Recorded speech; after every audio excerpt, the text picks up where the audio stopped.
All right, guys. So today we're going to talk about what was that? God, what was that? Oh yeah, short-term memory loss. Now this can relate to the beginnings of dementia all the way over to Alzheimer's. So the symptom of memory loss has everything to do with the hippocampus. And the Greek term for hippocampus means seahorse because that's the shape. And you have two of them, one on the left side, one on the right side. So that way, if one goes, you have a backup. So related to short-term memory loss, I have some good news and some bad news. The bad news is that as you age, the hippocampus actually starts to shrink, okay?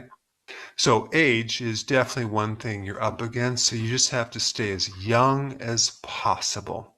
Number two, if you decrease oxygen, you can destroy the hippocampus. Number three, stress will definitely affect the hippocampus. It'll actually make it atrophy and shrink. The more stress you go through, the more you can have atrophy or shrinkage of your hippocampus. I mean, it's pretty easy nowadays to avoid stress, right? All right, number four, high glucose. Diabetics are at risk for having damage to their hippocampus. So high carb diets are not very good for the hippocampus at all. Number five, a vitamin B1 deficiency. So vitamin B1 is, I would say, the second most important nutrient for the hippocampus. I put some links down below for more information about B1 because you want to make sure you're getting enough B1 from the diet to make sure that you can preserve the hippocampus. Now, number six, a vitamin D deficiency. Out of all the areas of your brain, a vitamin D deficiency will affect the hippocampus the most.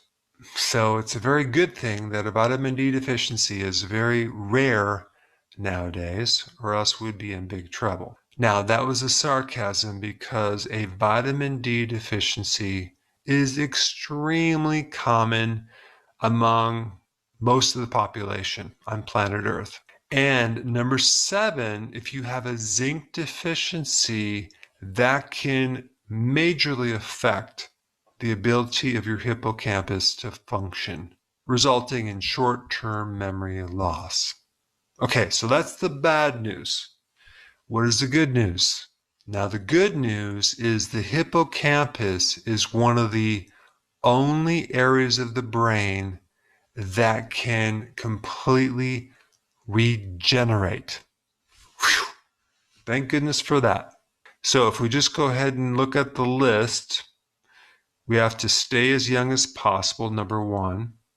We want to increase oxygen to our hippocampus. Exercise is one of the best ways to do it. Another way would be to use the hyperbaric oxygen therapy. But overall, you want to keep your oxygen at a very high level. Now, the next thing would be fasting. Fasting, including intermittent fasting, is a very powerful therapy to increase something called BDNF, brain-derived neurotrophic factor. And so by doing fasting, you increase that compound, which directly increases neurogenesis, which is the creation of new nerve tissue. All right, next one is to start taking vitamin D. As I said before, vitamin D is the most important nutrient for your hippocampus. And also start consuming food high in zinc. That would be all the shellfish. Also, beef liver has a good amount of zinc in it. And taking more B1 is very, very vital. I would recommend taking nutritional yeast on a regular basis. And the last thing I want to mention is to decrease your stress as much as possible. Do whatever you can to do that. And of course, Applying these other things is also going to reduce stress, especially if you do regular, consistent exercise. The type of exercise that will increase more oxygen. Long walks would be a really good thing. Now, the next thing is increasing your ketones. Ketones are the preferred fuel of the brain, especially the hippocampus. In fact, you're not going to be able to regenerate the hippocampus without feeding it ketones. And there's several ways of increasing ketones. Number one, getting on a low-carb diet. Of course, you probably already know that. If you're new to my channel, I put some links down below of exactly what diet you need to be on. Number two, consuming MCT oil. Very, very important.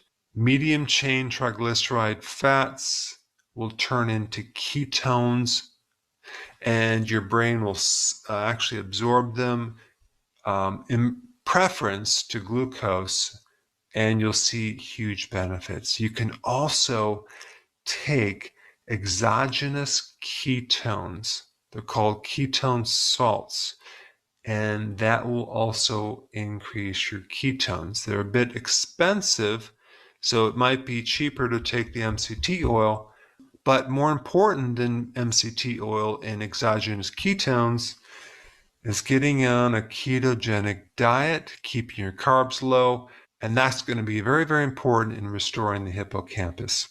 All right, guys, there you have it. Those are the key things to help you with short-term memory.